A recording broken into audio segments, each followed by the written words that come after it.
All right, what's up, guys? How's it going tonight?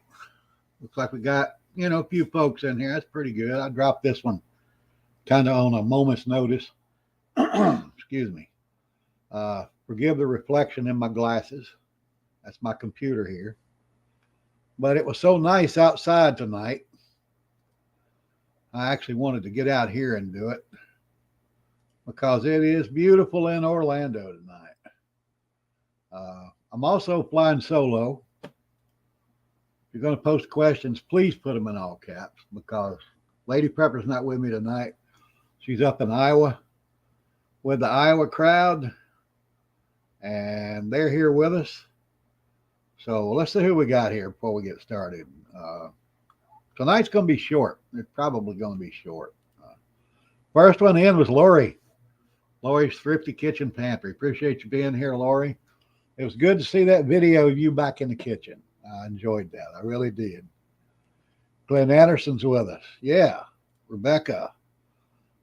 Rebecca's Happy Hickman Homestead. Happy Homestead. Excuse me. She changed the name. Sheila Wixon's in the house. All right. What I'm going to say is really just about what's going on in the war, guys. There's nothing really outside of that, but it's something you really, really got to pay attention to. Tammy Joe's with us. Yeah, there we go. Is that Hagee Homestead? That's a new one. If I'm not pronouncing that right, let me know. Try to spell it out there where an old redneck can understand it. But I am grateful that you're here. Thank you very much. Greg Harmon's in the house. Michelle J. Yeah. Of course, Lady Prepper's with us. She's a long way away. She's got the Iowa folks with her, and they're watching. I appreciate that very much, guys. I truly do. Who else is in here? Looks like that's about it. But that's all right. We got some good folks in here. Looks like y'all conversing back and forth. Oh, there's Fourth and Goal. He's with us. So is the Buzz Runner, my man, right there. He was just a little north of me here. Lynn Stalker's with us. Both of my cheerleaders are in the house. Excuse me. All three of them's in the house. Appreciate it. I truly do, ladies. Is anybody else new here? Eddie's back with us. Yeah. What is this we got here? Tree Hookers. That's a new one. Thank you for joining us. Debbie Jones is with us. All right. We got a good bunch here. Really do appreciate it, guys. Every one of you are very much appreciated. But got to get to something really important first. It's a life-changing event for all of us. The Academy of Science has decided that they're going to change a bunch of bird names because they're racist. And I know that's going to make you feel better. We're all going to feel much better once all of those birds have different names. But I don't know how I'm going to make it between now and then, but I'm going to try my best. So hang in there. Just wait. Them racist birds will be gone soon. But something really, really important. This is really important. If you have an iPhone, you got to download this week. And you may have noticed that right over your little bars there on your iPhone, you might see a little orange dot. Now, what that is iPhone has decided they're going to let you know when your microphone's been activated by one of your apps. I mean, we all know our telephones are listening to us. But iPhone put in their programming, this little orange light will pop up on your phone whenever that microphone's listening to you. So they did do something for you for a change. Well, we just have what we got here. Got something here that looks pretty important. We just have to have soldiers until they change the names. Yeah, exactly. Just toughen up, guys. And bird names are dangerous.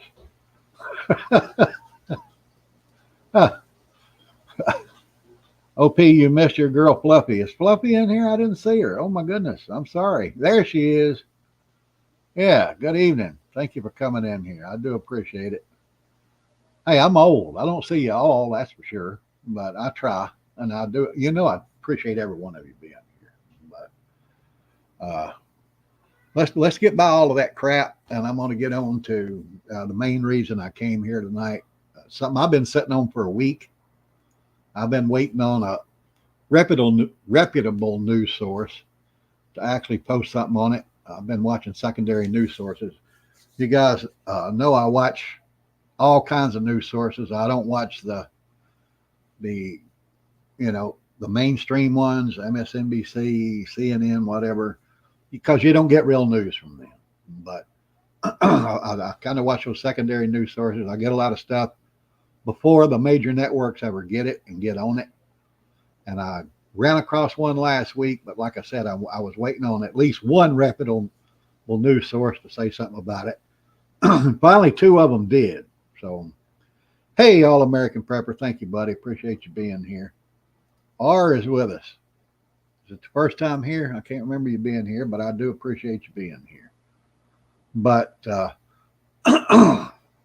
last week, I found a story that said Vladimir Putin had died. And this was, like I said, it was only on secondary news sources, nothing major. But I did see it in 3 places. And I thought, well, maybe it's true, maybe not, but I'm going to wait. But Newsweek did an article on it yesterday, questioning what we know about Putin's health. Now, everybody knows that he had a heart attack. Everybody knows that. That's been reported everywhere. But nobody said anything about him dying. But this one news source that Newsweek is quoting here says that he died last Thursday at 8:42 Moscow time. Now, I don't know if it's true or not. None of the big news sources are commenting on it.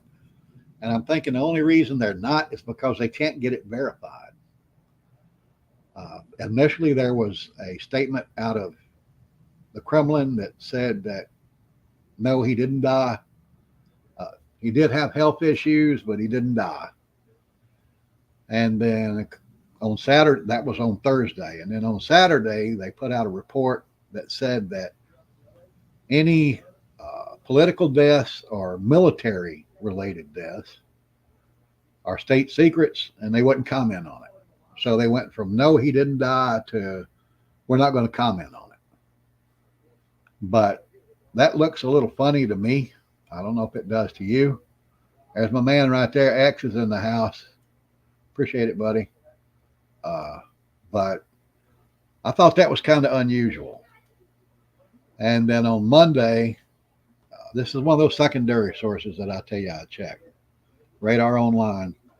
They reported that the doctors that had worked on Putin, starting on Thursday, were held in the Kremlin until Monday. They finally let them out on Monday. So that gave them 4 days to get the story straight, I'm sure, if that's what happened. I'm not saying that's what happened. I'm just saying if. But there's a lot of sources out there that says that he is dead. And there was actually stories from Russian news reporting that Putin's administration might try to pass off his body double as being Putin when he's actually dead, and they're afraid it's going to be like a silent coup. So we really need to watch what's happening in Russia. But then yesterday, I was going to come to you guys yesterday, and I couldn't because Lori was doing her thing, and Pinball was doing his. But The Hill, which is, I actually trust more than Newsweek, they're kind of doubting that he's alive as well. They posted this yesterday with the story, and it wouldn't surprise me if he is, and they're just kind of keeping it quiet. But if that's the case, that's going to make a major difference on the war front in Ukraine. I don't think a lot of people over there in Russia actually support what's going on over there. I think they've been, kind of staying quiet because they're afraid of what Putin might do, some of the higher ups in his administration. But if he is gone, things might change. Let's hope they do. So we'll see. Hill Bill's in the house with us. Yeah, it's alive, buddy.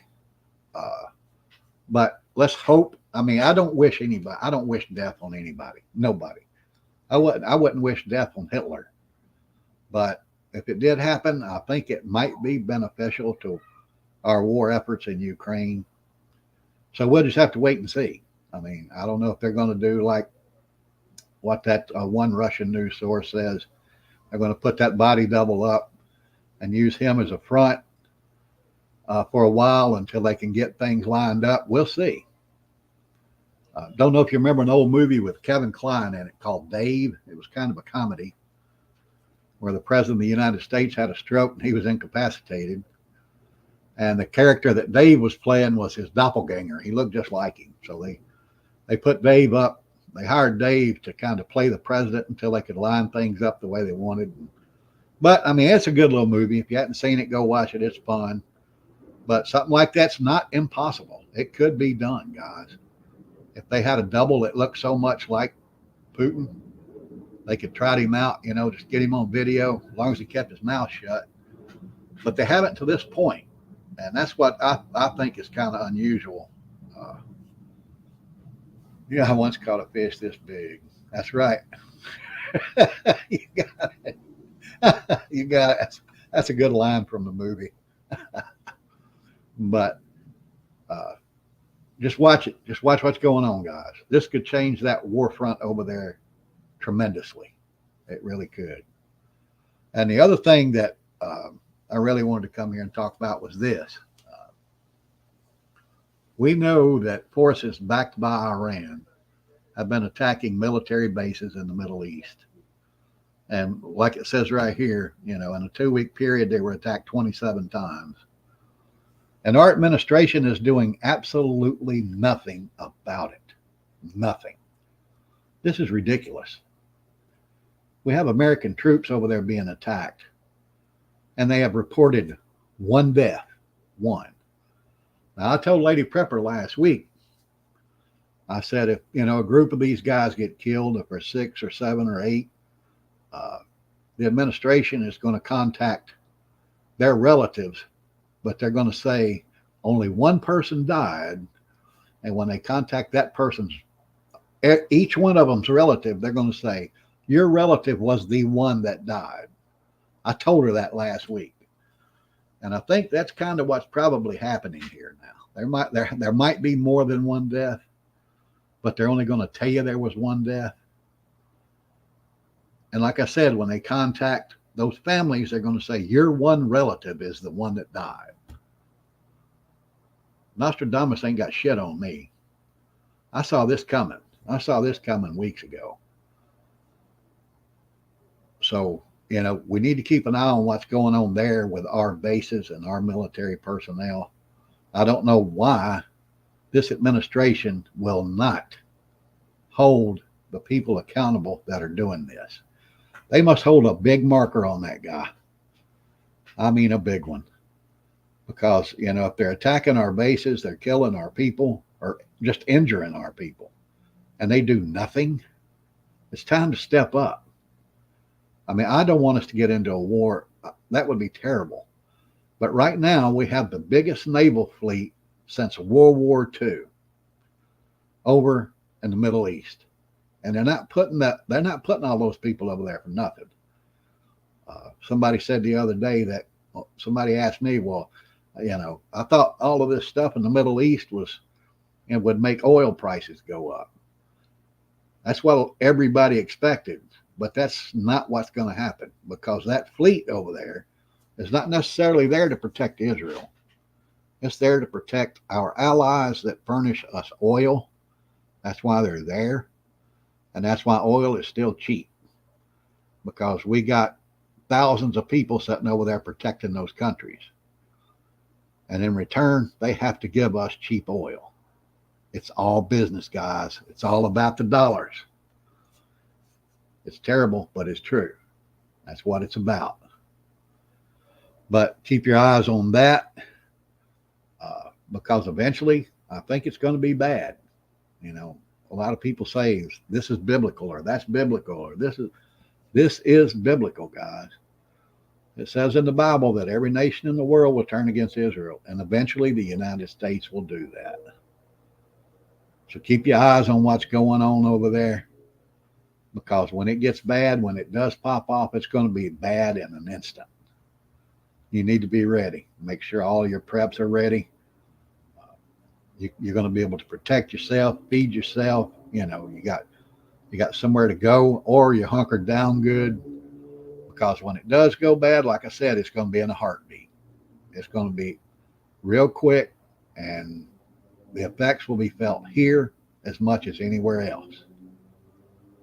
Just imagine what would happen. Another thing, Chris Wray, that little jerk. Oh, that guy pisses me off so bad.